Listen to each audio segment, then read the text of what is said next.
The late afternoon sun cast a warm glow through the windows of Pemberton's Bistro, a renowned fine dining spot in Portland, Oregon. The air inside was filled with quiet murmurs, the clinking of glasses, and soft piano notes. Amid the polished decor and tailored suits, the entrance door opened to reveal an elderly black woman. Her steps were slow but purposeful, her back straight despite her years. She wore a navy blue coat with delicate embroidery along the cuffs, a small black handbag tucked under her arm. Her expression was calm, yet there was a quiet authority about her. The hostess greeted her with a forced smile. "Do you have a reservation, ma'am?" "Yes, under Mrs. Holloway," she replied, her voice steady and polite. The hostess led her to a table tucked away in a corner near the kitchen, not the best seat in the house. Mrs. Holloway took her seat, folded her hands on the table, and glanced at the menu. But something was off. Several minutes passed. The waiter assigned to her section, a tall man in his late 20s named Todd, walked past her table multiple times, barely sparing her a glance. When he finally approached, his smile was thin. "Sorry for the wait, we're really busy right now. I'll be back in a bit," he said briskly. Mrs. Holloway nodded gracefully, though nearby tables filled with younger diners were receiving immediate, attentive service. She noticed the side glances, whispers, furtive looks. Todd returned, but his demeanor was no warmer. "We're understaffed today. Might be a while before I can get to you." "Take your time, Mrs. Holloway said, her tone betraying none of her frustration. But someone across the room noticed everything, and their expression darkened. From a table near the bar, a man in his late 30s sat with a glass of sparkling water, dressed in a crisp navy blazer. His eyes narrowed as he observed Todd's behavior, every interaction, every slight, every dismissive glance. His fingers tapped the table as his expression grew colder. He wasn't just any diner. He was the restaurant's owner, Elijah Holloway. And Mrs. Holloway wasn't just any patron, she was his mother. But he wasn't ready to step in yet. He wanted to see how far this would go. Todd busied himself with other tables, his tone cheerful as he took orders and cracked jokes. When he walked past Mrs. Holloway again without acknowledging her, the unease among other diners grew. A young couple exchanged nervous glances. "Why hasn't that table been served yet?" the woman whispered. Mrs. Holloway's water glass remained empty while a waiter delivered fresh wine to customers who had arrived after her. Todd finally paused by her table. "Still haven't decided?" he asked dismissively, as though the delay were her fault. She looked up at him, her eyes steady and kind but with quiet intensity. "I'm ready to order whenever you have a moment." Todd muttered something under his breath and walked away. Elijah's jaw tightened. He had poured his heart into building Pemberton's Bistro. It was more than a business, it was a testament to the values his mother had instilled in him: respect, integrity, and fairness. She had been his anchor through years of struggle. Now, seeing her treated as though she didn't belong in a space he had created felt deeply personal. He signaled to Dana, the manager. "Keep an eye on table 12, he said under his breath. "I want to see how Todd handles this. Don't intervene yet." Mrs. Holloway raised her hand politely. "Excuse me, I'd like to place my order now." Todd sighed audibly. "I'll be back in a minute," he muttered, turning away before she could respond. At that moment, Elijah rose from his seat, his movements deliberate and unhurried. The room seemed to shift as he crossed it. He reached Todd just as the waiter was joking with another table. "Elijah." "Hey," Todd stammered, attempting a smile. "I didn't know you were here." "I've been here," Elijah said calmly, his voice carrying unmistakable authority.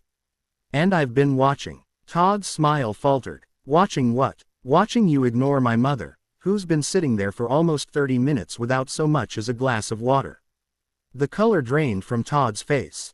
He glanced toward Mrs. Holloway. Your mother." "Yes, my mother," Elijah said, his tone sharpening. "The woman you've treated like an inconvenience. The woman you thought didn't deserve the same respect you've been showering on every other table." The restaurant fell silent. Even the pianist stopped mid-note. Todd opened his mouth to speak, but Elijah cut him off. "Save it. There's no excuse for what you've done, and everyone here has seen it." He turned to Dana. "Take over table 12. Make sure my mother has everything she needs immediately." Dana rushed toward Mrs. Holloway's table, offering apologies as she filled her water glass. Elijah turned back to Todd. "We'll discuss your future here later. For now, you're done for the day. Go home." Todd stood frozen for a moment, then without a word, untied his apron and walked out. Elijah approached his mother's table, crouching to meet her gaze, his stern demeanor softening. "You okay, Mom?" Mrs. Holloway smiled, reaching out to pat his hand. "I'm fine, son. You handled that well. I should have stepped in sooner." "No," she replied gently. "You let him reveal his character. Sometimes that's more powerful than confronting someone right away." Conversations picked up again, but the air was heavier, more thoughtful. Patrons looked at Mrs. Holloway with respect and quiet admiration. At another table, the young couple leaned toward each other. "It makes you think about how often this happens and no one says anything," the woman whispered. "It's not just about what you see," her partner replied. "It's about what you're willing to stand up against." When Mrs. Holloway finished her meal, Elijah walked her to the door. They stood together in the evening air, the glow from the restaurant's windows illuminating their faces. "You did good, son," she said warmly. "I still wish it hadn't happened at all." She placed a hand on his arm. "What matters is how you responded. You gave everyone in there something to think about, something they'll carry with them. That's the real change." Inside, Dana gathered the staff. "What happened tonight is a wake-up call," she began. "Not just about how we treat our guests, but about the culture we're creating here. Every person who walks through those doors deserves respect. No exceptions." The staff nodded solemnly. Todd's absence was a palpable reminder of what happens when prejudice replaces professionalism. For the guests who witnessed it all, the night refused to fade quietly into memory. Long after the last plate had been cleared and the soft music had ended, the atmosphere of that evening lingered, heavy, reflective, unforgettable. They had arrived expecting nothing more than fine dining, polished service, and polite conversation. Instead, they walked away carrying a story that would resurface again and again, told in hushed voices at family gatherings, shared with friends over coffee, and remembered during moments when character truly mattered. What unfolded before them was not loud or theatrical. There were no grand speeches, no dramatic confrontations meant to draw applause. Yet the impact was profound. In that elegant space, beneath crystal lights and refined decor, something far more meaningful than luxury revealed itself: the undeniable power of respect. They saw how easily dignity can be tested, and how powerful it becomes when someone chooses not to surrender it. Some guests felt a quiet discomfort, realizing they had witnessed injustice countless times before but had looked away, convincing themselves it wasn't their place to intervene. Others felt inspired, recognizing in that moment the courage it takes to stand firm without raising one's voice. The strength on display was not aggressive or defiant, it was calm, composed, and unwavering. It reminded everyone present that true power does not come from wealth, status, or authority, but from self-worth and moral clarity. As conversations buzzed across the room afterward, the tone had shifted. The usual chatter about wine pairings and business deals gave way to something deeper. People spoke about fairness, about how easily assumptions are made, and about the responsibility each person carries to challenge disrespect, whether subtly or directly. Some guests admitted they felt changed, even unsettled, because the evening had forced them to confront uncomfortable truths about privilege, silence, and complicity. The story that emerged from that night was not about humiliation or revenge. It was about resilience. It was about a person who refused to be reduced to a moment of disrespect and instead transformed it into a quiet lesson for everyone watching. No insults were returned, no bitterness displayed. Just grace, boundaries, and an unshakable sense of self. Days later, the memory still lingered. A guest might recall it while watching someone being dismissed unfairly at work. Another might think of it when witnessing casual prejudice in everyday life. The scene became a reference point, a reminder that standing up does not always mean standing tall and shouting.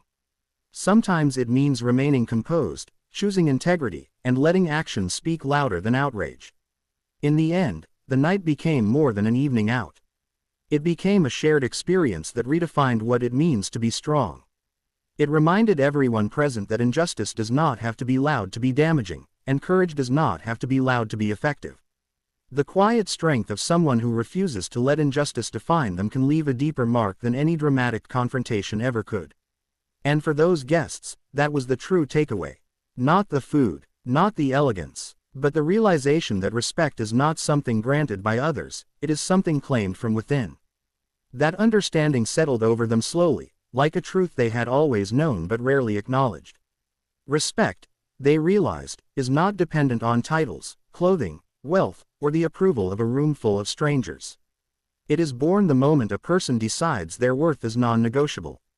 Watching that principle unfold in real time left a deeper impression than any carefully plated dish or flawless service ever could. Some guests felt a quiet shift inside themselves. They began to question how often they had measured their own value through the eyes of others, how frequently they had allowed silence to replace courage. The evening forced them to confront an uncomfortable but powerful idea, that waiting for validation can slowly erode self-respect, while claiming it, even calmly, even alone, can change the entire balance of a moment. Others recognized how rarely true dignity is celebrated. In a world that rewards dominance and volume, they had just witnessed strength expressed through restraint, confidence through composure. There was no need to prove superiority, no desire to humiliate in return. The message was clear without ever being spoken. Self-respect does not beg, argue, or explain itself. It simply stands firm. As the guests departed, many carried more than coats and memories. They carried a renewed awareness of their own responsibility, to themselves and to others. 2. Challenge injustice when it appears. To treat people with fairness even when it costs comfort. And to remember that dignity is not something that can be taken away unless one willingly surrenders it. In the days that followed, that realization echoed quietly in their lives. In offices, in public spaces, in everyday interactions, the lesson resurfaced. Respect begins within, and when it is firmly rooted there, no insult, no bias, no moment of cruelty can truly diminish it. That night had ended, but its meaning endured, etched into the minds of everyone who witnessed what real strength looks like when it chooses grace over bitterness.